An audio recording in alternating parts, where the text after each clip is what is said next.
नमस्कार, बिहार की खबरों में एक बार फिर से आप सभी का स्वागत है। बिहार की खबर को जानते रहने के लिए सब्सक्राइब करें माय स्मार्ट बिहार के इस यूट्यूब चैनल को, जिससे कि आपको बिहार से जुड़ी हर एक छोटी बड़ी खबर लगातार मिलती रहे।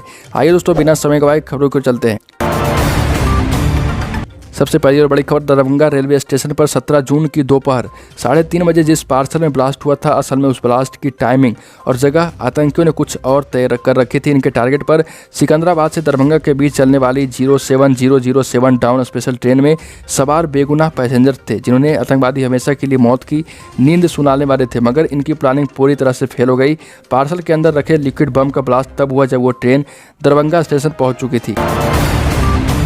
अगली खबर दोस्तों, दरभंगा रेलवे स्टेशन पर 17 जून को हुए पार्सल बम ब्लास्ट मामले में यूपी से गिरफ्तार 2 आतंकी सलीम और कफील को लेकर नेशनल इन्वेस्टिगेटिव एजेंसी की टीम पटना पहुंच चुकी है। एनआईए के स्पेशल कोर्ट में पकड़े गए आतंकी कफील और सलीम को पेश किया गया है। पेशी के दरमियान एनआईए की तरफ से कफील की रिमांड मांगी गई ताकि इस केस में उससे और पूछताछ की जा सके। इस पर कोर्ट ने अपनी सहमति प्रदान की और 6 दिनों का रिमांड भी दे दिया है। वहीं खराब तबीयत की वजह से सलीम के रिमांड की डिमांड नहीं की गई। साथ ही दोस्तों, बिहार में नदियों के जलस्तर में बढ़ोतरी होने के बाद परेशानी की कई कहानियां सामने आ रही। बाढ़ प्रभावित इलाकों में लोगों की शादी भी प्रभावित हुई। ऐसे ही एक मामला पश्चिम चंपारण जिले के बगहा के चूड़ीहरबा गांव में सामने आया। गांव में एक बारात निकालने के लिए दूल्हे के परिवार को बांस का चचरी बनाना पड़ा और वहीं लौरिया में दूल्हा ट्रैक्टर से शादी करने जा रहा है। दोस्तों, अपने स्थापना दिवस 5 जुलाई से 2 दिन पहले राष्ट्रीय जनता दल ने जनता दल यूनाइटेड को बड़ा झटका दिया। जेडीयू के पूर्व विधायक महेश्वर सिंह को अपनी पार्टी में शामिल कर लिया गया। राबड़ी देवी के आवास पर आयोजित कार्यक्रम में तेजस्वी यादव ने उन्हें सदस्यता दिलाई। महेश्वर अपने लगभग 300 कार्यकर्ताओं के साथ आरजेडी में शामिल हुए और महेश्वर पूर्वी चंपारण जिले के हरसिद्धि विधानसभा से विधायक भी रह चुके हैं। साथ ही दोस्तों, गया कॉलेज ने ऑनलाइन एजुकेशन प्राप्त करने वाले छात्र छात्राओं के लिए नई पहल की है। कॉलेज अब इन लिस्ट यानी national library and information services infrastructure for scholarly content से जुड़ गया। इससे ऑनलाइन शिक्षा प्राप्त कर रहे छात्र अब दुनिया की बेहतरीन किताबों का अध्ययन कर सकेंगे। एन लिस्ट राष्ट्रीय डिजिटल लाइब्रेरी से जुड़ा है। इसके माध्यम से विद्यार्थी राष्ट्रीय अंतर्राष्ट्रीय स्तर की अध्ययन सामग्री को आसानी से प्राप्त कर सकते हैं। वहीं तो बिहार में 70% से अधिक अधिकारी चाहते हैं कि अभी कोरोना को लेकर सख्ती बरती जाए। वहीं 30% अफसरों का कहना है कि अब दुकानों को खोलना चाहिए। अधिकांश संख्या में अधिकारियों ने राय दी है कि स्कूलों को खोलना भी ठीक नहीं होगा, जबकि कुछ अफसरों का तर्क था कि पढ़ाई के नुकसान को देखते हुए इस दिशा में विचार करना चाहिए। यह मंथन अनलॉक को लेकर हुई अधिकारियों की बड़ी बैठक में हुआ है और इसमें स्वास्थ्य विभाग के आला अधिकारियों के साथ राज्य के सभी जिलों के डीएम और एसपी के साथ अन्य अधिकारी शामिल हुए थे। उन्हें तो पश्चिम चंपारण के सामुदायिक स्वास्थ्य केंद्र में कोरोना का टीका लेने आए ग्रामीणों को टीका नहीं मिलने से आक्रोशित ग्रामीणों ने जमकर हंगामा किया और ग्रामीणों ने बताया कि कोरोना का टीका लेने के लिए हॉस्पिटल पहुंचे, लेकिन वहां डाटा ऑपरेटर अरविंद कुमार के द्वारा टीका देने से इनकार कर दिया गया। पिछले 1 सप्ताह से स्वास्थ्य विभाग का चक्कर काटने के बाद भी कोरोना का टीका नहीं मिल पाया।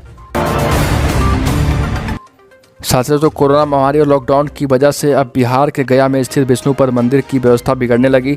अब भगवान के चारों पहर के साथ श्रृंगार, भोग, साफ सफाई, मंगल आरती, गौशाला सब पर संकट खड़ा हो गया, क्योंकि चढ़ावा नहीं आने की वजह से रोज का खर्च नहीं निकल पा रहा। श्रद्धालु भगवान के दर्शन किए बगैर ही मुख्य दरवाजे पर माथा टेक कर वापस लौट रहे। ऐसे में विष्णुपद मंदिर में दान आना पूरी तरह से बंद हो गया। पंडित जैसे तैसे व्यवस्थाएं जुटाकर रोज पूजा पाठ, श्रृंगार, भोग, आरती और गायों के चारों की पूर्ति कर रहे।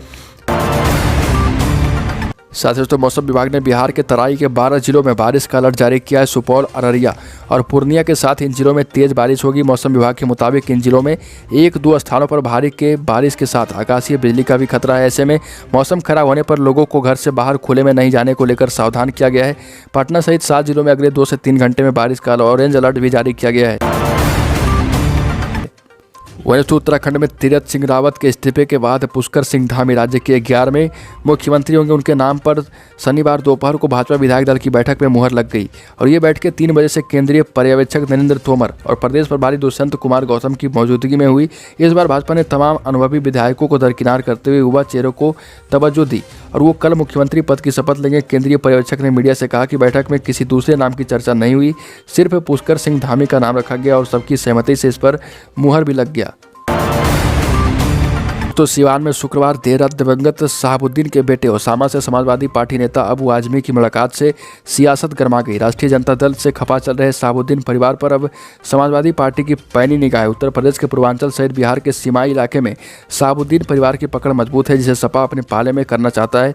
उत्तर प्रदेश के पूर्वांचल के अल्पसंख्यकों के बीच पकड़ मजबूत करने के साथ ही बिहार में राजनीतिक जमीन तलाशने के लिए सपा की नज़र शहाबुद्दीन परिवार पर टिकी हुई है।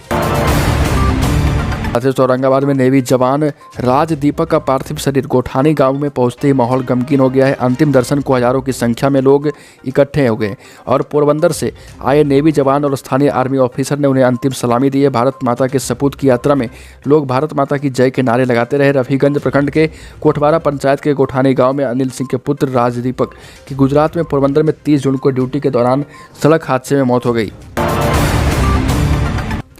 तो दोस्तों बिहार की खबरों में अभी के लिए इतना ही। आपने तक इस चैनल को सब्सक्राइब नहीं किया तो सब्सक्राइब करें बिहार माई स्मार्ट बिहार के इस यूट्यूब चैनल को, जिससे कि आपको बिहार से जुड़ी हर एक छोटी बड़ी खबर लगातार मिलती रहे।